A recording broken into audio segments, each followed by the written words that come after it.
Ja, Tag zusammen und herzlich willkommen zur Spieltagspressekonferenz von 2 Kölsch. Und das am 25. Spieltag der 2. Liga und der FC trifft auf die Truppe von Arminia Bielefeld. Aber Leute, heute gibt es hier keine Pressekonferenz. Heute gibt es Kölles Next Top-Nubbel.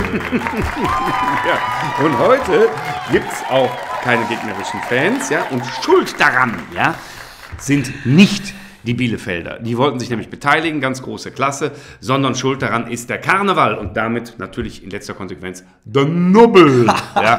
Ja, und die Suche nach Schuldigen, die ist bei unserem FC im Moment ja schwer im Gange. Und wenn man mal ganz ehrlich ist, im Moment schiebt doch jeder dem anderen die Schuld in die Schuhe.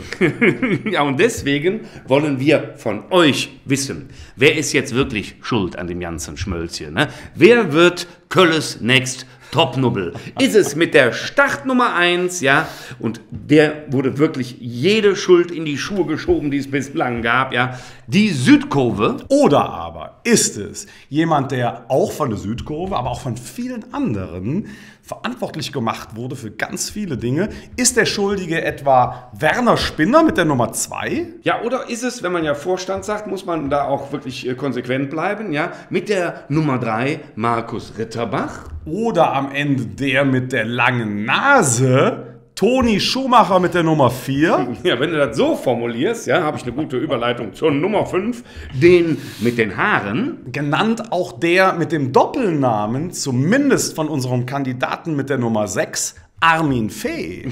Ja, der ist übrigens verantwortlich für die Nummer 7. Möglicherweise sind die an allem schuld. Die Mannschaft. Ja, und zur Mannschaft gehörte natürlich auch jemand, der jetzt schon länger nicht mehr bei uns ist, aber vielleicht ist er immer noch schuld an allem. Lukas Podolski mit der Nummer 8. Ja, oder? Mit der Nummer 9 vielleicht Alex Werle. Oder am Ende vielleicht dann doch derjenige, der für den Trainingszustand und das alles zuständig ist, Markus Anfang mit der Nummer 10. Ja, und wenn ihr folgender Meinung seid, nämlich, dass wir alles selber schuld sind, ja, dann wählt ihr die Nummer 11. Wie auch immer, Leute, ihr entscheidet. Ihr schreibt bitte unten in die Kommentare euren Favoriten auf Kölles Next Top Nubbel.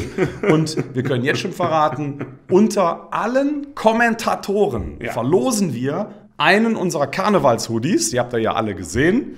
Und da kann man nur sagen, viel Glück. Ja, und mal 2 Kölsch natürlich, ne? Auf 3 Punkte. Grüß dich, Leute. Erstes Kölsch nach der Fastenzeit, ne? 6 Wochen schon wieder rum? Zumindest Aschermittwoch heute. Ne? So, fleißig kommentieren. Jawohl. Wir sind sehr gespannt. Macht's gut, Leute. Tschüss.